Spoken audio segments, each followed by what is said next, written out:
Olá, está começando mais uma entrevista coletiva, um programa produzido pelos acadêmicos do curso de Comunicação da Faculdade Maringá, sob coordenação da professora Valdete da Graça. A partir de agora, entrevista coletiva com os acadêmicos de jornalismo da Faculdade Maringá. Hoje, em nosso programa, iremos falar sobre um assunto atual e bastante polêmico, as famosas fake news.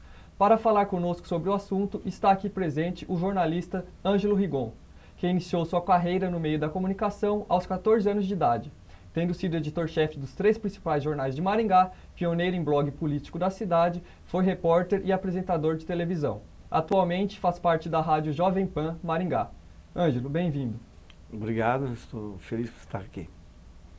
E para entrevistar o nosso convidado, está conosco Jade Fonseca e Victor Medina, alunos do curso de Comunicação da Faculdade Maringá. Ângelo, explique para nós, telespectador, o que é a fake news. Bem, na minha opinião, simplesmente é uma outra palavra para mentira. E a gente está cada vez mais acostumado a ver diante do aumento dos meios digitais. A mentira antigamente não tinha tanto espaço para crescer. Hoje ela tem bastante espaço porque a gente está muito dedicado principalmente aos meios digitais, ao celular, à internet. Então, por conta disso, a mentira ganhou uma dimensão bem maior, mais constante na vida da gente. Mas ela sempre existiu em níveis diferentes, velocidades e distâncias diferentes. Mas nada mais é do que mentira. A fake news sempre existiu, mas com outro nome. Pode ser considerado igual ao bullying, que sempre houve, mas com um nome diferente? Eu acho que quando ela ganha uma dimensão, muda até o nome, né? No caso da fake news no Brasil, ela ganhou um nome, ganhou essa expressão por conta do Trump, de uma eleição. Por isso que política, que sempre esteve ligada à mentira, né, tem sido a responsável pela fake news chegar a esse nível que está hoje. Eu cito, não só falo do Trump, que é uma coisa que globalizou, hoje está falando mentira com nome americano, mas em Maringá, eu sempre dou exemplo de política que sempre esteve envolvido arrolado, andando junto com mentira. Por exemplo, eu gosto muito de citar exemplo, Gabriel. Eu estava no O Jornal e na eleição de 88, e o seu João Preis, que era tido como favorito naquela eleição, ele perdeu a eleição, praticamente ganha, por conta de mentira. Só que era uma mentira aceitável. Colocaram na capa do jornal, o Jornal do Povo, do O Jornal na época, que se ele ganhasse, o Humberto Crispim, que tem uma rejeição grande até hoje, foi vereador, nunca mais conseguiu se reeleger, usaram a rejeição dele para tirar votos do seu João Preis. E o seu João Preis acabou perdendo a eleição. E essa mentira foi responsável, em grande parte, pela derrota dele. Então, é isso. Eu creio que hoje a mentira, ela não só se globalizou, mas ela se juntou ainda mais com a área política. Você falar em mentira, você falar que política é mentiroso, isso é coisa, não é coisa recente, né? Mas está cada vez mais junto. Isso também é devido à internet? Principalmente graças à internet. Hoje a mentira se profissionalizou, hoje ela é feita em escala industrial. Em março desse ano, abril desse ano, a Rádio Jovem Pan fez uma série de matérias sobre fake news e encerrou dizendo que Maringá tinha uma grande fábrica de fake news que era ligada a um vereador que se elegeu deputado. Então, a política nas mãos de pessoas mal intencionadas, com má intenção, ela elevou o nível de profissionalismo das fake news. Entendi. Ângelo, nossa repórter Lorena foi às ruas para perguntar às pessoas sobre o assunto. Acompanhe. Segundo uma pesquisa realizada pela PSafe, o número de fake news no Brasil aumentou em 51% este ano. Mas quais serão os tipos de fake news que as pessoas andam recebendo? Foi a maior fake news que você escreveu? Qual foi o assunto? Olha, o assunto sempre era política, voltado principalmente à campanha. Política. Política. Política. Política. Política. Como vimos no VT, o assunto principal que as pessoas mais veem na fake news é a política. Os políticos têm culpa? Com certeza. A disputa política não é das mais limpas, né? Isso acho que desde a época em que começou junto com a democracia. Embora o fato de você escolher um candidato seja o auge da democracia, é o auge também da malandragem, ainda mais desde que inventaram o tal do marqueteiro político. Então, para algumas pessoas, para alguns políticos, infelizmente, vale tudo. O que não vale é perder. E nesse vale tudo, quem perde, normalmente, é a verdade. Cito como exemplo aqui em Maringá, o fato de um hoje deputado estadual, que foi candidato a prefeito, e que foi acusado, talvez na primeira incursão eletrônica, fake news eletrônica em Maringá, por meio eletrônico, através de e-mails que fizeram uma montagem como se ele fosse um pai de santo, vinculado à macumba, a candomblé, sendo que ele a vida inteira, por exemplo, ele foi vinculado à igreja católica, fez parte de pastoral da saúde e da família. Então, o momento da política, por ser um vale-tudo, é o campo ideal, por exemplo, também para as pessoas que não têm muita preocupação com escrúpulos, né? Daí essa ligação de político com mentira, que não é uma coisa nova. Realmente é um jogo sujo, né? A maioria das vezes. Passar a pergunta para a Jade. Nos dias de hoje, as fake news, assim como qualquer outra notícia, têm o poder de se propagarem muito mais rápido e fácil com o aumento da tecnologia. Quais os pontos positivos e negativos de uma fake news? Eu não vejo ponto positivo em fake news. Acho extremamente ruim, ela deturpa a formação de caráter, né? Prejudica, ela na minha opinião, só traz prejuízo. Mas eu acredito que ao longo do tempo isso vai se reverter. Talvez não na velocidade e no tamanho que a gente imagina, tão rápido, mas vai ajudar a mudar as pessoas. Hoje muita gente pensa antes de compartilhar uma bobagem, uma mentira que recebe pela internet, né? E isso não era comum até certo tempo. O fato de estar se discutindo, como estamos fazendo agora, um assunto dando relevância à mentira, à fake news, isso vai ajudar ao longo do tempo a se formar uma consciência, né, de que isso é ruim. No final das contas, por mais que você repasse uma bobagem, uma mentira por brincadeira, ela sempre vai ter uma consequência desastrosa, né? É o que eu sempre digo, ninguém educa filho ensinando bobagem, ensinando mentira. E atualmente qualquer pessoa pode produzir ou gerar uma fake news, e há rumores de que as pessoas que disseminarem fake news poderão ser multadas. O que você acha disso? A internet hoje, embora ainda seja um campo para muitas pessoas covardes, ela não é um campo anônimo, você pode encontrar. Então, acredito que sim. Se você não penalizar, a pessoa vai continuar fazendo. E, como disse, hoje a gente vive um mundo de fake news em escala industrial, né? Se numa cidade igual Maringá, que é a terceira do estado, a gente teve, por exemplo, na eleição de 2016, havia o que eu chamei de central de maldades. Havia numa empresa aqui na zona leste da cidade um bunker montado na época de política. De novo vem a política. Onde funcionava de manhã, à tarde, à noite, turmas de pessoas mal intencionadas, um objetivo de se manter no poder, promovendo fake news. A partir do momento que você montava perfis falsos no Facebook e em outras redes sociais e disseminava mentira na internet com o objetivo de eleger alguém. Então, se você não penalizar essas pessoas, a tendência é essa indústria da mentira se crescer e se perpetuar. E isso, na minha opinião, não está muito longe do que aconteceu na eleição presidencial. Muita coisa que se divulgou foi plena mentira e está se descobrindo agora. Então tem que penalizar sim. E você acha que é possível identificar essas pessoas que criam essas notícias falsas? Sim, a internet permite isso. Há um trabalho muito grande, os nossos meios eletrônicos de penalização, no caso do Paraná, existem delegacias especializadas nisso. Eu fui vítima, há exatamente um ano atrás, de vazamento de informação, que é um crime tipificado no Código Penal. No entanto, o processo, a promotora voltou, o Ministério Público voltou a pedir mais investigações. A gente não adquiriu ainda como é que fala, o aperfeiçoamento que isso exige, mas à medida em que se avolumam os crimes na área de cibernética, a tendência é que isso também se resolva com mais rapidez, que os organismos policiais se equipem para investigação e eventual penalidade o mais rápido possível. Ângelo, quem acredita nas fake news, elas também têm culpa? Você potencializa probabilidades.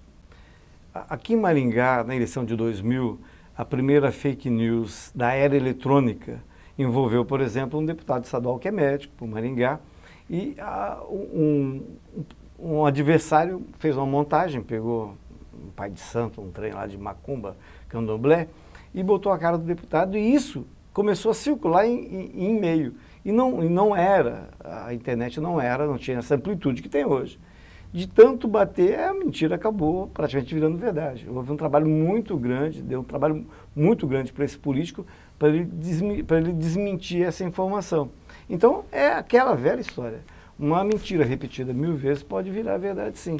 E hoje é um campo, porque a internet ainda continua a ser um campo de... um escudo de covardes, de pessoas que se... viram homens, viram machos atrás de um computador, né? Então, a tendência é essa mesmo. É o aumento da mentira, provocar ser tal volume que isso acaba afetando a racionalidade. A pessoa já não passa a diferenciar mentira de verdade. Que impacto os fake news têm na sociedade de prejudicar? As fake news, elas acabam, não tem como dizer o contrário, acabam atingindo, na maioria das vezes, seu objetivo. Mas à medida em que elas são discutidas, como a gente está discutindo aqui, a tendência, repito, é que isso não digo mudar da água para o vinho, mas que isso se diminua, se resolva por si só, diminuindo o impacto. Como eu disse hoje, muitas vezes a pessoa pensa 2 vezes antes de compartilhar uma mentira e muitas vezes duvida. É que o mundo assumiu uma tal rapidez na veiculação das informações que você trata notícias que antes você duvidaria, se você lesse no jornal, pelo fato de estar no seu celular, você acha que é verdade. Mas, repito, eu acho que a questão é a prática. É a vivência. Quanto mais se discutir o prejuízo que as fake news causam a todos, não só a quem é vítima delas, o alvo delas, mas a quem passa à medida em que elas forem lá na frente penalizadas. Tem a tendência, acredito, é a pessoa pensar 2 vezes antes de repassar uma mentira. Esse crescimento tão grande que você mesmo acabou de citar, tem a ver com o mundo capitalista, porque nos cliques do Google, as pessoas que criam as fake news ganham dinheiro e o Google ganha muito mais. Isso interfere, isso faz gerar mais notícias falsas? Eu acho que isso está mais ligado à índole, obviamente que todo mundo ganha. Mas isso está mais ligado à índole humana, isso é coisa do ser humano, né? A gente tem casos de muitos jornalistas, ou pseudo-jornalistas, gente que nem da área e montam um site só com manchetes chamativas para atrair clique, né? Essa coisa de clique não diria que é uma coisa capitalista por ser questão de dinheiro, não, é coisa mais do ser humano. Se cada clique gerasse uma maçã, as pessoas iam tentar fazer malandragem do mesmo jeito. Mas é coisa do ser humano, e, infelizmente, a internet, volto a dizer, as redes sociais de uma forma geral, são um campo propício para a pessoa revelar o lado ruim dela. E digo isso com experiência de quem sofreu muita fake news, e até hoje. É só você montar um blog para você ver do que o ser humano é capaz. Em Maringá, só para lembrar um caso de fake news famoso, hoje, como está na moda fake news, mas o caso da Rose, daquela jornalista, em que teve as fotos íntimas vazadas, e no meio daquelas fotos e imagens estavam fotografias que não eram dela. a pessoa chegou a usar Photoshop para alterar. Como eu, recentemente, fui vítima de um político aqui de Maringá que manipulou imagem no Facebook, além de alterar, mentir a respeito de uma decisão judicial. Olha ao que ponto que chega um político, que devia ter a cabeça mais no lugar do que todos nós juntos, mente ao divulgar uma informação no Facebook e manipula a imagem. Mas, felizmente, demora, mas lá na frente, normalmente, se faz justiça. No caso dele, ele foi recentemente condenado. Que bom que a justiça foi feita. A repórter Tamires vai falar para nós um pouco sobre fake news nas redes sociais. Vamos acompanhar. Olá! O brasileiro anda cada vez mais conectado, não é mesmo? Segundo uma pesquisa do IBGE, Instituto Brasileiro de Geografia e Estatística, 70,5% dos lares brasileiros já contam com acesso à internet. Muitas vezes esse acesso é feito via celular. 69% das pessoas acessam a internet com os seus smartphones. E as famosas notícias falsas ou fake news? Segundo o Instituto de Pesquisa de Massachusetts, as notícias falsas elas se propagam muito mais rápido e são bem mais populares que as próprias notícias reais, as verdadeiras. A respeito da matéria, a Jade tem uma pergunta. Com o crescimento da internet, as pessoas estão usando muito mais smartphones, estão cada vez mais conectadas todos os dias. E a gente sabe que a internet se tornou um grande meio para a disseminação das fake news. E, na sua opinião, a internet é realmente o meio mais comum para isso? Com certeza, de novo, é o campo propício para isso. Hoje ficou tudo muito fácil. O ser humano hoje que é a coisa muito fácil de digerir e não tem nada mais fácil de lidar com informação do que a internet, o smartphone, né? O celular. Mas eu não sei se isso vai ser o responsável pela propagação. De alguma forma, as fake news vão existir, né? A questão é a amplitude e a rapidez, que é o que o meio eletrônico hoje propicia, que é o que o celular e a internet propiciam. E é sempre muito comentado nas redes sociais, em veículos de comunicação, sobre as fake news. E as pessoas acabam confundindo fake news com pós-verdade.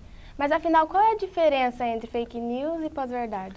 Olha, eu não sei te dizer de forma técnica, mas te digo o seguinte, hoje virou uma febre na internet a facilidade com que você manipula imagens, como você manipula informação, como você diz meias verdades. Talvez elas sejam mais prejudiciais do que a mentira absurda que é contada de uma forma que a pessoa... Por exemplo, não é possível que uma notícia dessa seja verdade. Quando você mistura, dá à notícia um tom de verdade, dando uma meia verdade, talvez você esteja fazendo mais mal ao consumidor final, ao leitor, do que você fizesse uma mentira do começo ao fim, encontrasse um absurdo. Eu acho que esse é o grande perigo, a manipulação das informações. Você misturar o dia a dia para justamente dar credibilidade à mentira. E isso eu acho que vai ser muito mais comum daqui para frente. E você acha que algum dia, futuramente, a pós-verdade vai tomar o lugar da fake news?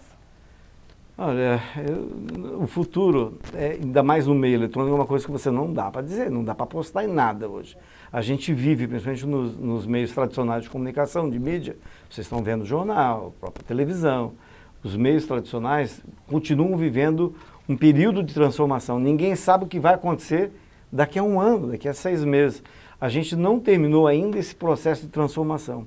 Dizer o que vai acontecer daqui a um tempo é algo impraticável, ainda mais na velocidade que a gente está vendo, né? Todo dia tem uma novidade envolvendo mídia e mídia nova, como o negócio de dispositivo de motorista aplicativo, né? Começou de uma forma, você vê, hoje você tem uma gama de motoristas aplicativos, de empresas dessa área, que é absurdo.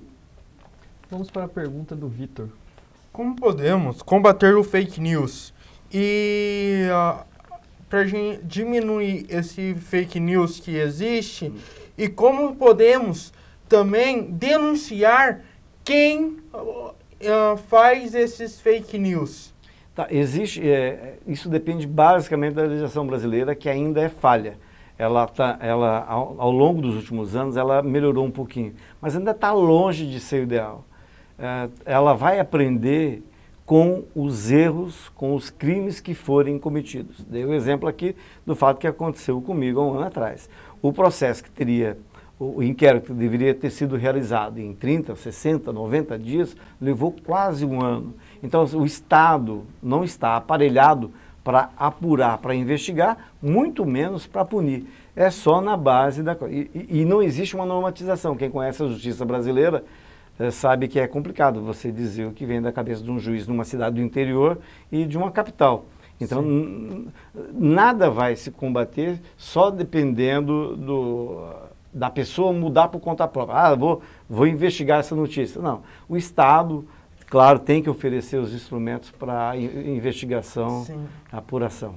E, tipo, nessas eleições foi uma das que mais teve fake news.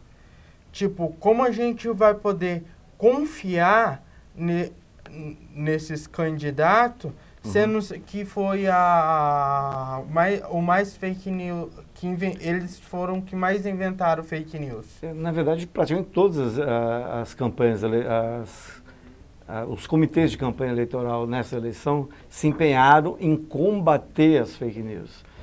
Poucas foram as candidaturas que investiram, e você não tem como provar, né? Hoje há muita suspeita, mas não há como provar. Mas o fato interessante é que o TSE anunciou com um estardalhaço que queria combater as fake news, e olha, a justiça eleitoral, que é o ápice, é o mais alto grau numa campanha eleitoral, não conseguiu combater. Então a gente tem muito que aprender, o Estado tem muito que aprender. Não vejo como isso vai se resolver de um dia para o outro. Obviamente, se você tiver penalização, como eu disse, tranquilo. Mas para chegar a esse ponto, acho que até que são raros os países que chegaram nisso até hoje, né? Não tem, acho que mesmo os países de primeiro mundo ainda não sabem como lidar, porque é uma realidade muito nova. E o Brasil, por conta dessa coisa de campanha eleitoral, que aprendeu também com os Estados Unidos, está sendo hoje uma referência até mundial para isso. Em muitos países não existia, nunca existiu um volume tão grande de notícia mentirosa, principalmente por redes sociais, como está acontecendo agora, e como aconteceu na eleição para presidente do Brasil. O assunto é bastante complexo. Agora vamos para um rápido intervalo e já voltamos para esse bate-papo. Estamos apresentando Entrevista Coletiva. Voltamos a apresentar Entrevista Coletiva. No Entrevista Coletiva de hoje, temos a presença do jornalista Ângelo Rigon, que está batendo um papo conosco sobre fake news. Ângelo, no seu trabalho, você já recebeu alguma pauta que encaixaria na fake news? E se sim, qual o procedimento que você tomou? Olha, propriamente fake news, não. Mas vamos considerar que as mentiras antigamente eram mais legais de se fazer.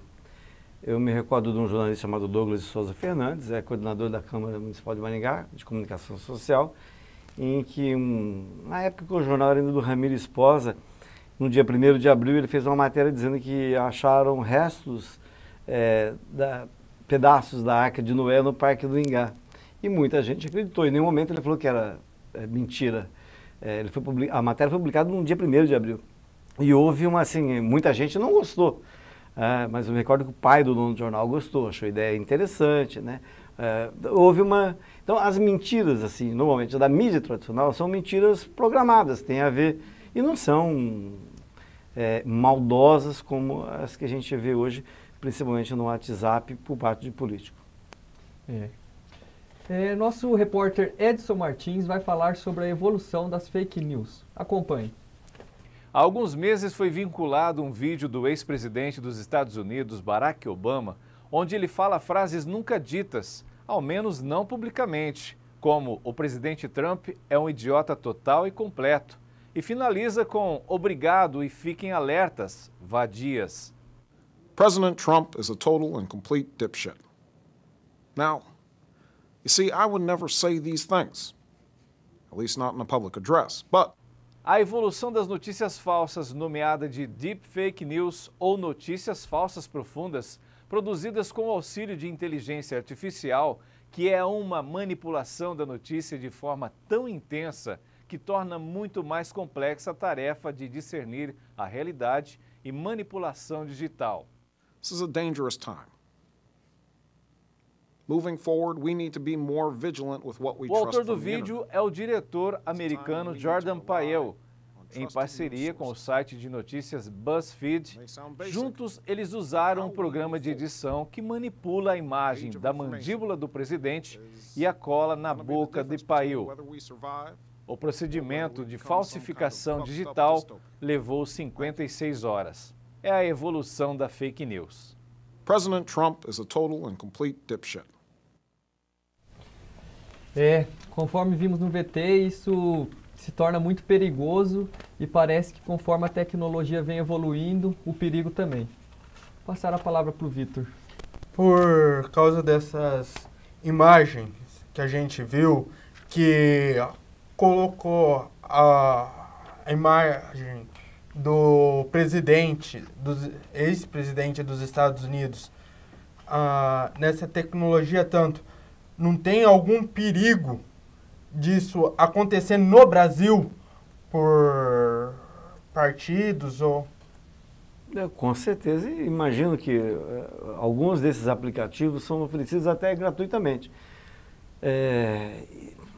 Você hoje não tem, num mundo globalizado, digital, como ser dono, né, de determinados aplicativos. Então, eu acho que a tendência para o futuro nisso vai ser ruim. Como basicamente a questão do cinema. Antigamente já se falava que o cinema, a perfeição no design gráfico ia chegar a tal ponto que você ia substituir atores por desenhos. E é o que a gente está vendo. Vários filmes hoje saem de Hollywood e você não sabe diferenciar a qualidade dos videogames, né? Então, a previsão que eu faço é muito ruim nessa parte. Mas, volto a falar de novo, vai depender muito de como a gente vai tratar esse assunto de mentira daqui para frente e como o Estado vai investigar e punir quem faz malandragem. Porque, no final das contas, tudo é crime. Está no Código Penal, né? Então, a possibilidade, claro, existe tranquilamente. Agora, o Estado tem que estar preparado para repudiar. E também, o que o senhor acha dessas eleições que teve a maior fake news e um candidato sendo eleito por fake news? Bem, como eu disse, não falei especificamente o nome. Não sei se está se referindo à eleição presidencial, para deputado. Sim, a de presidencial. A questão é o seguinte, existe hoje, por exemplo, se tratando da eleição presidencial, existe hoje uma AIGE, uma ação de investigação judicial eleitoral, que trata justamente disso, para verificar se isso procede. Isso deve demorar alguns meses. Então, imagino que se a justiça fizer a parte dela, isso vai ser colocado em pratos limpos, em panos limpos, a questão da evolução da investigação. Então, em relação à eleição presidencial, acho que o próprio TSE, que tem uma ação de investigação, vai chegar à conclusão, daqui a alguns meses, se isso realmente procede ou não.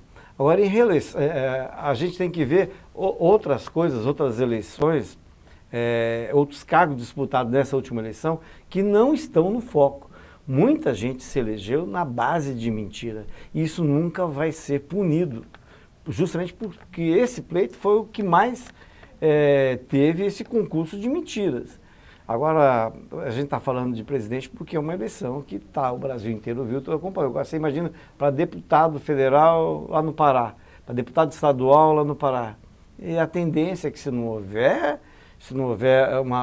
não for aplicado a lei, se esse tipo de crime não for combatido, a tendência é na próxima eleição para prefeito e para vereador, essa coisa se avolumar, de tal forma que ninguém tenha controle. Porque a justiça eleitoral nos municípios não está aparelhada para investigar, porque os prazos da justiça eleitoral são curtos. No período eleitoral, existe uma legislação de exceção, na verdade, beira praticamente a censura. Se alguém lhe processa, está com uma representação, um deputado, um candidato, contra alguém da imprensa, você tem 48 horas para responder, 24 horas para recorrer. Normalmente, por conta do processo ser rápido e cada vez mais a eleição está acontecendo, a campanha está acontecendo em um período mais curto, isso só prejudica a boa informação. É aí que é o campo mais propício ainda para você espalhar a mentira. Então eu imagino que a eleição para prefeito e para vereador, e olha que você conhece o nível dos candidatos a prefeito e a vereador, o que acontece? É no seu quintal que a briga é mais intensa. Então eu prevejo para 2020, se até lá o caso, por exemplo, da eleição presidencial, não houver punição, a coisa tende a ser um horror na eleição de 2020. Igual, você citou a quase censura no período eleitoral. Você acredita que a censura no período eleitoral seria uma saída?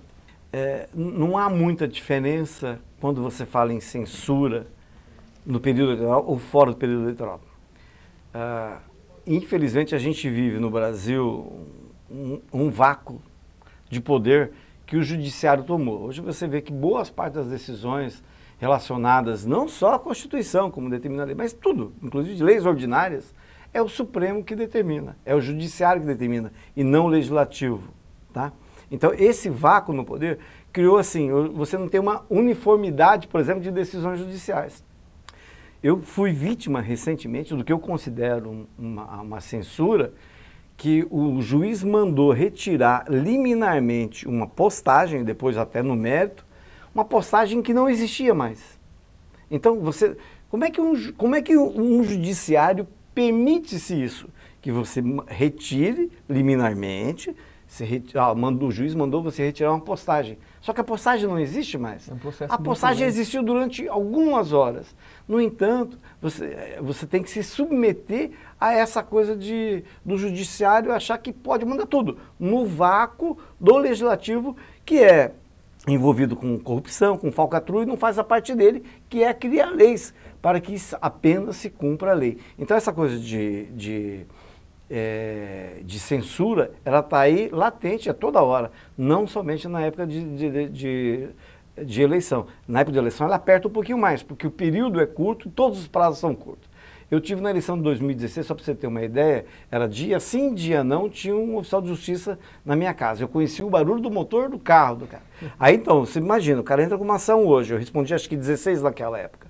Você tem 2 dias para recorrer, depois se você for condenado ou não concordar com a decisão do juiz, você tem mais 24 horas para recorrer para Curitiba, depois mais 24 para Brasília. Eu deixei de trabalhar praticamente na eleição de 2012 e de 2016 só respondendo o processo. Isso também é um tipo de censura. Como é censura, a questão econômica, de se pagar um profissional com um salário miserável, um salário não condizente, e a censura judicial, que é você tacar a ação na pessoa, no profissional, e impedir que ela faça o serviço dela, que é divulgar a informação. Podemos ver que a solução é muito complicada e nem um pouco simples. Vamos passar a pergunta para a Jade. Com o aumento da tecnologia, as pessoas também elas têm a oportunidade de verificar se a informação é mesmo verdadeira ou é uma fake news. E existem até agências especializadas em checar a veracidade das informações, que são chamadas fact-checkings. E você acha que devido a isso, algum dia não vai existir mais fake news? Não, elas não... É legal, é um acessório, acho muito interessante esse tipo de pesquisa. Na eleição, essa recente agora, os jornais, esse pessoal que faz checagem de notícias, trabalhou muito mais para veículo de comunicação do que para o governo, que havia se comprometido, o governo que eu digo o TSE, que havia se comprometido e chamado para si, não, se o candidato usar fake news, ele pode até perder o mandato, pode não assumir, o que de fato não existiu. Então, esse pessoal que checa tem um papel, e vai sempre ter um papel muito importante, mas não a ponto de restringir o volume de notícias falsas, que isso, volto a dizer, também tem a ver com o caráter, com a natureza do ser humano. E o ser humano, ele não é um sujeito muito puro, não. Vamos para a pergunta do Vitor. E eu queria saber se, esses negócios do fake news, que teve muita fake news nessas eleições, se não tivesse fake news, o candidato que ganhou teria ganhado? Olha, as fake news elas são uma influência muito grande. É difícil você dizer se, né? Se é complicado. Se fosse igual na outra, que não teve. O condicional é complicado, mas a gente reconhece, isso é muito interessante, você reconhece o potencial devastador das mentiras.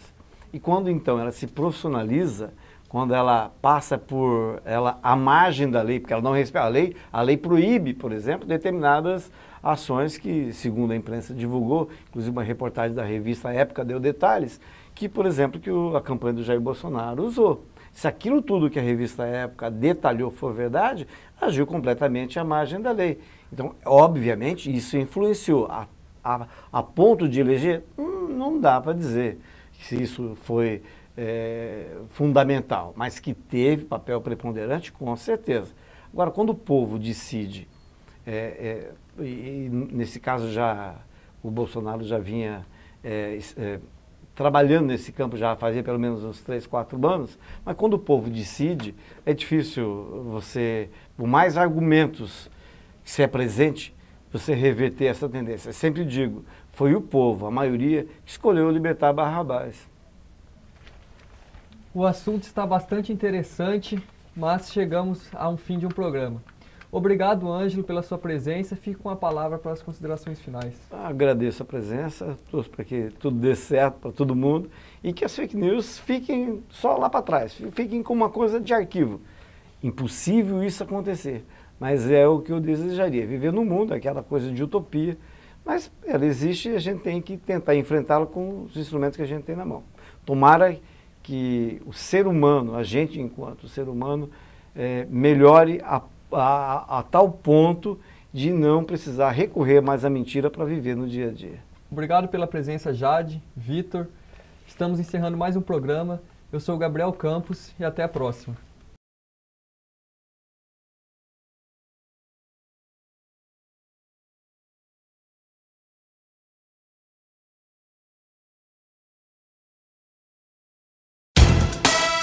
Acabamos de apresentar Entrevista Coletiva com os acadêmicos de jornalismo da Faculdade Maringá.